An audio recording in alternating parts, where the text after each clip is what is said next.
नमस्कार दोस्तों, मेरा नाम है रंजीत। आज है 21 अप्रैल 2025, दिन है सोमवार और आज के द हिंदू न्यूज़पेपर का हम एनालिसिस करेंगे।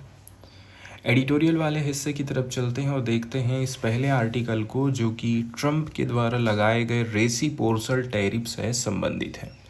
रेसिप्रोकल टैरिफ का मतलब होता है यदि अमेरिका का कोई प्रोडक्ट इंडिया भेजा जा रहा है और इंडिया उसके ऊपर टैक्स लगा रहा है 50%, तो बदले में अमेरिका भी इंडिया से आने वाले प्रोडक्ट के ऊपर 50% टैक्स लगाएगा।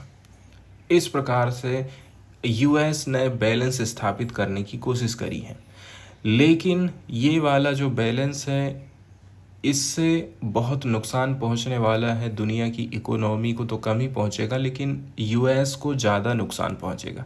शायद यही रीज़न था जिसके चलते चलते ट्रंप ने बोल दिया कि नहीं, 90 दिन के लिए मैं अभी इस स्कीम को हाल्ट कर रहा हूँ, लेकिन चाइना के ऊपर उसने कंटिन्यू रखा है, क्योंकि उसका मकसद ही था चाइना को ट्रेड में पीछे करने का, चाइना की इकोनॉमी को डाउन करने का।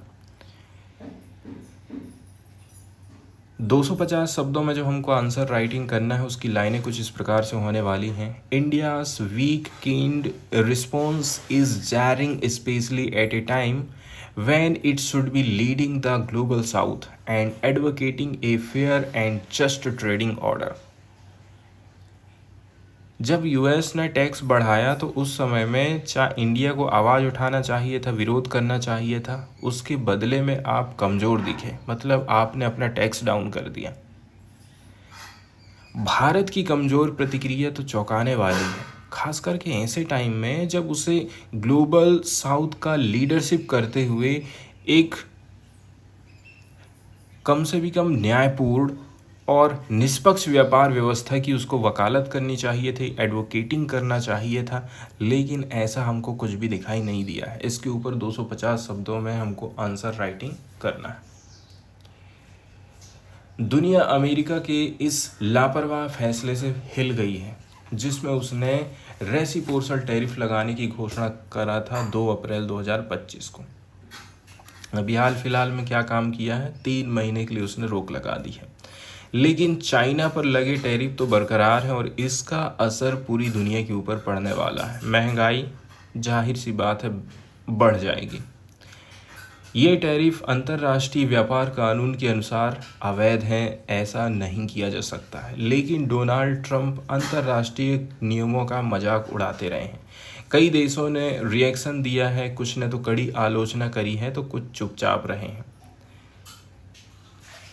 डेरिसन वर्ड आया है जिसका मतलब होता है उपेक्षा या फिर मजाक। कई सारे देशों ने अमेरिका की निंदा करी है, ठीक है, कि वो WTO की मूल थ्योरी को कमज़ोर कर रहे हैं। सिंगापुर ने बोला है कि ये tariff MFN most favoured nation सिद्धांत की खुली अवहेलना है। ब्राज़ील ने इसे WTO के नियमों का उल्लंघन बताया है। चाइना ने बोला है कि WTO में हम जो है फॉर्मल डिस्प्यूट आपने चालू कर दिए हैं, और अमेरिका पर जवाबी टैरिफ लगाया है। जापान, कनाडा, यहाँ तक कि अब बताइए आप, जापान और अमेरिका कितने सहयोगी रहे हैं, EU कितने सहयोगी रहे हैं, उन्होंने तक इस कदम की आलोचना करी है। इन्होंने भी इसका कानूनी विरोध किया है। कनाडा ने तो अमेरिका ऑटोमोबाइल पर टैरिफ को WTO में चुनौती दे दी है। मोस्ट फेवर्ड प्रिंसिपल नेशंस की यदि हम बात करें, WTO का नियम जिसके अंतर्गत एक देश को जो व्यापार रियायत दी जाए वही सभी WTO सदस्यों को दी जानी चाहिए, ऐसा बोला जाता है WTO की तरफ से। अब बहुत सारी कंट्रीज ऐसी हैं, कुछ देशों ने अमेरिका को अवैध करने से परहेज किया है, लेकिन असंतोष जाहिर जरूर किया है। जैसे फिजी ने टैरिफ को अनुचित बोला, इटली के प्रधानमंत्री ने इसको गलती बताया। कुछ देशों ने सिर्फ ये कहा है कि वे अमेरिकी फैसले का मूल्यांकन कर रहे हैं, और इस प्रकार की कंट्री में इंडिया शामिल है सबसे पहले। भारत आखिर इस प्रकार से चुपचाप क्यों रहा है? पहले नंबर की बात यह है, भारत अमेरिका के साथ द्विपक्षीय व्यापार समझौते पर बातचीत कर रहा है। इंडिया को ये लगता है कि मैं एक काम करता हूँ, अमेरिका के साथ मैं बैठक करता हूँ, हो सकता है कि उस टाइम में मैं डोनाल्ड ट्रंप को मना लूँगा, ऐसा भारत मान रहा है।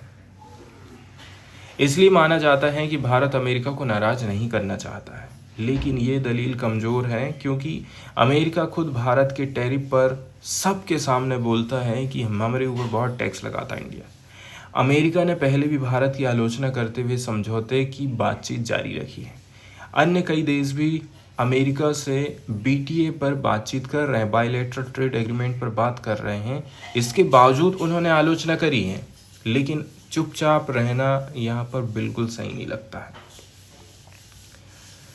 दूसरे नंबर का रीजन ये है WTO की विवाद निवारण प्रणाली, डिस्प्यूट सेटलमेंट मैकेनिज्म अभी उतना ज़्यादा कैपेबल नहीं है, कहना चाहिए वो कुछ काम ही नहीं कर रहा।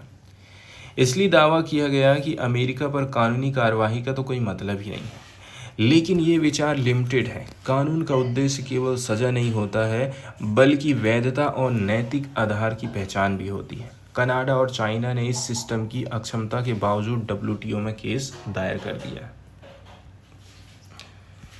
अब हाल ही में करीब 40 देशों ने WTO नियमों और मल्टी ट्रेड सिस्टम का समर्थन किया है। भारत ने इस बयान पर सिग्नेचर नहीं किए हैं। क्यों नहीं किए हैं? करना चाहिए था ना इंडिया को। तो जब भारत खुद को रूल बेस्ड ऑर्डर का समर्थक बताते हो तो इस चुप्पी से इसकी वैश्विक साख को नुकसान होगा। वर्ल्ड लेवल पर जो इमेज है इंडिया की वो प्रभावित होगी। भारत को ग्लोबल साउथ के नेताओं में शामिल होना चाहिए और एक न्यायपूर्ण निष्पक्ष व्यापार व्यवस्था के लिए आवाज़ उठाना पड़ेगा।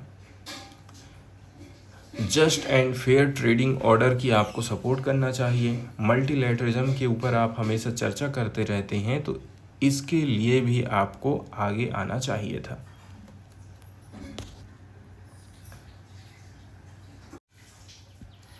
इसके बाद अगला जो आर्टिकल यहाँ पर हम डिस्कस करने वाले हैं दोस्तों, ये पार्टिकुलरली हमारा सीधा सीधा चर्चा करता है फेडरलिज्म से जुड़ा हुआ है, भारतीय संघवाद जिसको बोला जाता है। भारतीय संघवाद की यदि हम बातचीत करें, जिसका मतलब होता है कि भारत राज्य और केंद्र सरकार मिला करके, मतलब भारत में जो शासन चल रहा है वो केंद्र और राज्य दोनों मिल करके यहाँ पर शासन कर रहे हैं। एंड केंद्र सरकार की पावर अलग है, राज्य सरकार की पावर अलग है। दोनों को अपने अपने क्षेत्र में रह करके काम करना चाहिए, एक दूसरे की शक्ति को छीनने की कोशिश नहीं करना है। लेकिन यहाँ पर देखा जाए, हमेशा से ही केंद्र सरकार के ऊपर ये आरोप लगते आ रहा है कि वो स्टेट गवर्नमेंट की पावर की अनदेखा करती है। आपके ऊपर अलग सब्जेक्ट हैं जिसके ऊपर आप कानून बना सकते हैं। इसके अलावा केंद्र सरकार की पावर अलग है जिसके ऊपर आप कानून बना सकते हैं। समवर्ती सूची होती है जिसमें दोनों मिलकर के कानून बना सकते हैं। लेकिन केंद्र सरकार क्या काम करती है, समवर्ती में भी हाथ डाल देती है और स्टेट के सब्जेक्ट के ऊपर भी हाथ डाल देती है। इसके अलावा डिलिमिटेशन से रिलेटेड कुछ कंसर्न्स हैं और भी कंसर्न्स जुड़े हुए हैं, पार्टिकुलरली थर्ड लैंग्वेज पॉलिसी से रिलेटेड, जिसका सीधा सीधा नुकसान साउथ के स्टूडेंट्स को होने वाला है बड़े बड़े एग्जाम में, पार्टिकुलरली यदि देखा जाए तो। इसके अलावा यहाँ पर द्रविडियन मूवमेंट का भी उल्लेख किया जाता है। द्रविडियन जो मूवमेंट रहा था ये एक socio political and cultural movement था जो कि इमर्ज होके आया था 20वीं सेंचुरी में साउथ इंडिया में। प्राइमरली तमिल स्पीकिंग रीजन की हम चर्चा करेंगे यदि द्रविड़ मूवमेंट की बात करते हैं। एंड ये लाया गया था ताकि जो द्रविडियन आइडेंटिटी है उसको प्रमोट किया जा सके, ब्राह्मणिकल डोमिनेंस को ख़त्म किया जा सके एंड सोशल जस्टिस को बढ़ावा देना, रैशनलिज्म एंड लिंग्विस्टिक राइट्स को प्रमोट करना। सबसे बड़ा इसका की फीचर रहा था जो ब्राह्मणवाद है और जो सोशल रिफॉर्म्स है इनको लेकर के चलना। कास्ट हायरार्की, पार्टिकुलरली ब्राह्मण डोमिनेंस हुआ करता था एजुकेशन सिस्टम में, एम्प्लॉयमेंट में एंड पॉलिटिक्स में, उसको ख़त्म करना। इसके अलावा जो राइट्स ऑफ नॉन ब्राह्मण लोग हैं, स्पेशली जो लोअर कास्ट के लोग हैं, बैकवर्ड कास्ट के लोग हैं, इनको भी समाज में ऊपर लेकर के आना। एंड हिंदी का जो अपोजिशन रहा, इम्पोजिशन रहा था, वो भी इसका एक प्रमुख मुद्दा है। यहाँ पर स्ट्रांगली रजिस्ट किया जाता है कि आप हिंदी को इम्पोज मत करिए एज ए नेशनल लैंग्वेज के तौर पर, seeing it as north Indian cultural dominance. इससे क्या पता चलता है कि नॉर्थ इंडिया की जो कल्चरल डोमिनेंस है उसको आप पूरे इंडिया में शो कर रहे हैं। यहाँ से कुछ पॉलिटिकल इवोल्यूशन भी हमको देखने को मिला था, जैसे कि द जस्टिस पार्टी 1916, ये एक अर्ली पॉलिटिकल फ्रंट रहा था जो कि रिप्रेजेंट कर रहा था नॉन ब्राह्मण इंटरेस्ट को। इसके बाद पेरियार का जो द्रविडियार कजगम है DK 1944 की, एंड CN अन्नादुरई की द्रविड़ मुनेन्द्र कड़गम DMK 1949 एक मेजर पॉलिटिकल फोर्स के रूप में उभर करके सामने आई थी। DMK और AIDMK की बात करें, जिसको फाउंड किया था MG रामचंद्रन ने, ये डोमिनेट करी थी तमिलनाडु की पॉलिटिक्स में, एंड इसने इम्प्लीमेंट किया था welfare schemes and anti Hindi policies. यही सब चीज़ों को आगे लेकर के देखा जाए, ज़बरदस्त तरीके से आवाज़ उठाने का काम कर रहे हैं स्टालिन। उनके द्वारा ही ये आर्टिकल लिखा गया है, इनके द्वारा ही किए गए प्रयास थे, जिसके माध्यम से आज यदि देखा जाए यूनिवर्सिटी का जो वाइस चांसलर की नियुक्ति है वो राज्य कर पाएगा। यदि इन्होंने आवाज़ नहीं उठाई होती और सुप्रीम कोर्ट तक अपनी आवाज़ लेके नहीं गए होते तो सुप्रीम कोर्ट शायद इस चीज़ में कभी भी ध्यान नहीं देता।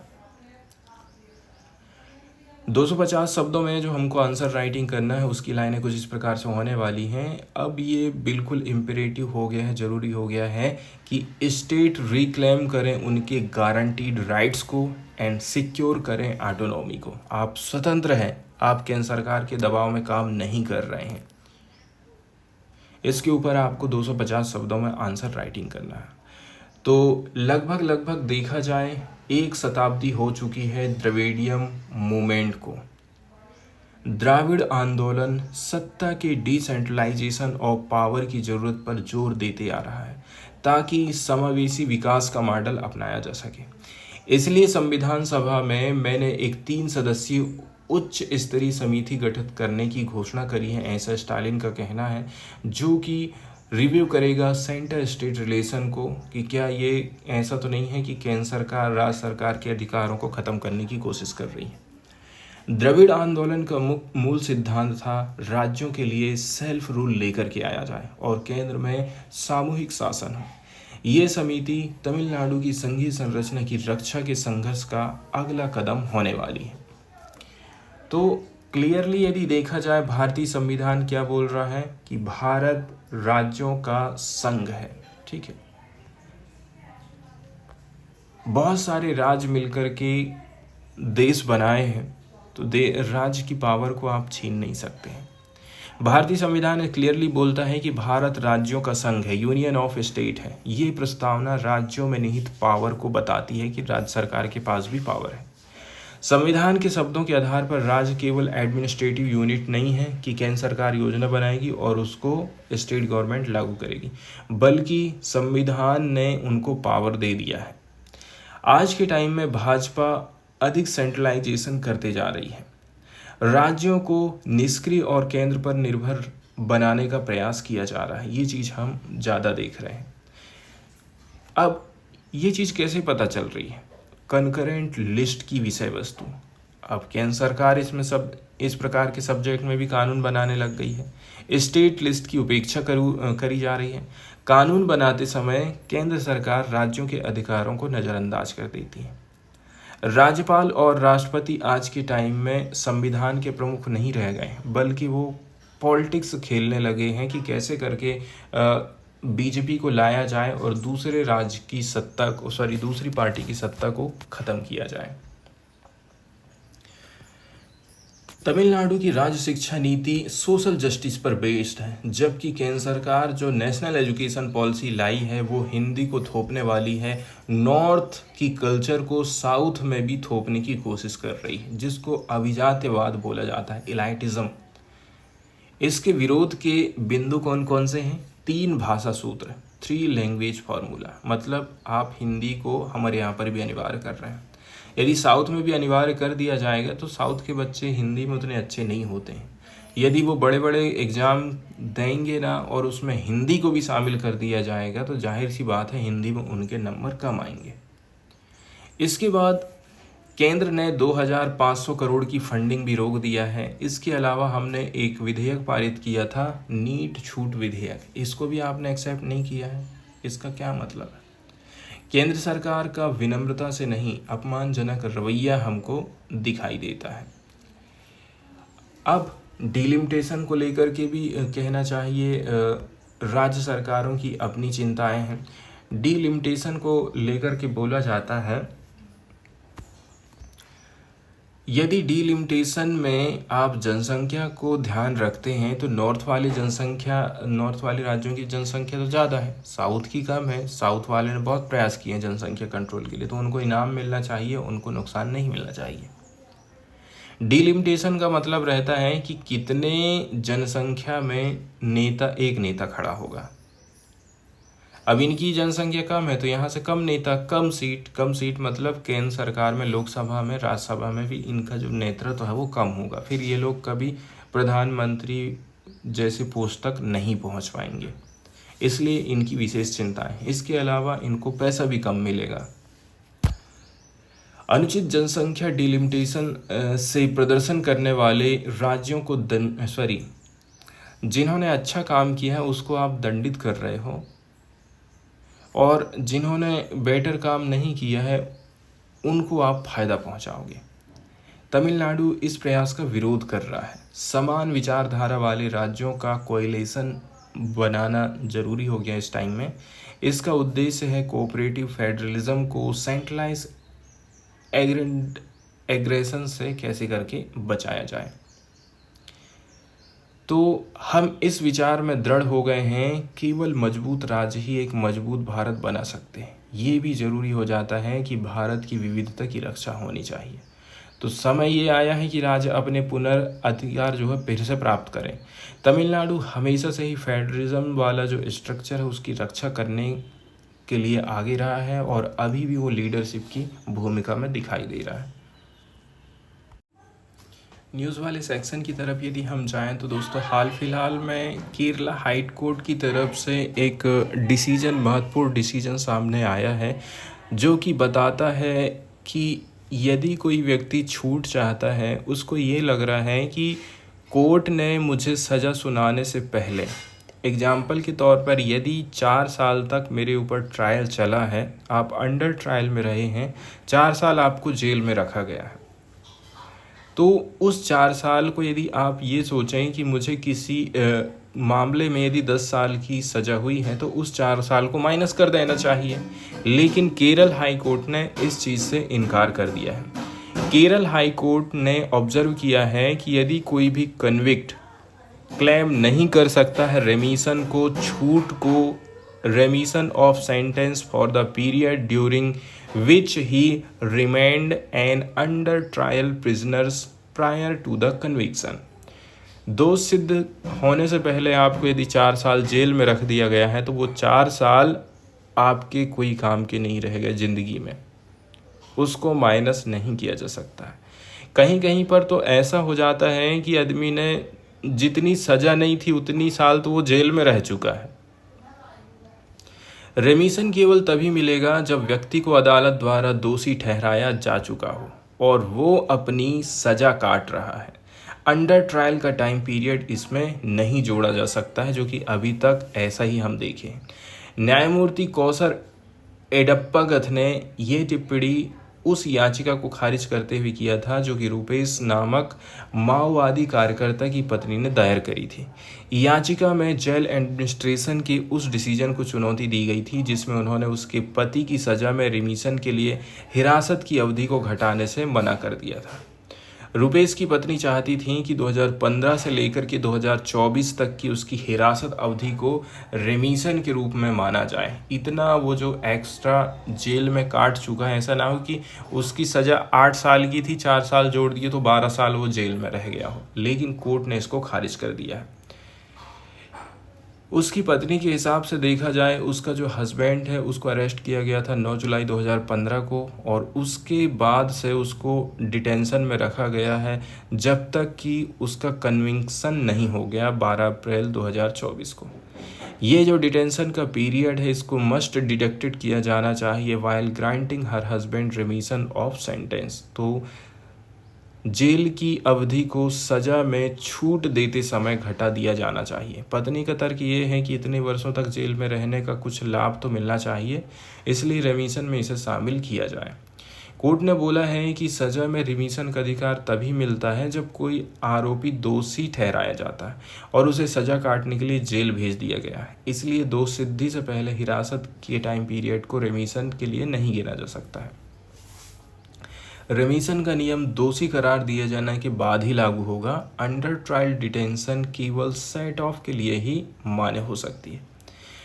कोर्ट ने एक चीज़ ये भी बोल दिया है कि सीआरपीसी की धारा 428, जो कि अब भारतीय न्याय संहिता में धारा 468 बन चुकी है, के अंतर्गत दी गई सेट ऑफ अवधि को दोष सिद्धि के बाद की सज़ा के बराबर नहीं मान सकते। इसलिए सेट ऑफ अवधि को ना तो दी गई सज़ा का हिस्सा मानते हैं और ना ही रिमिशन की गणना में इसे शामिल किया जाता है।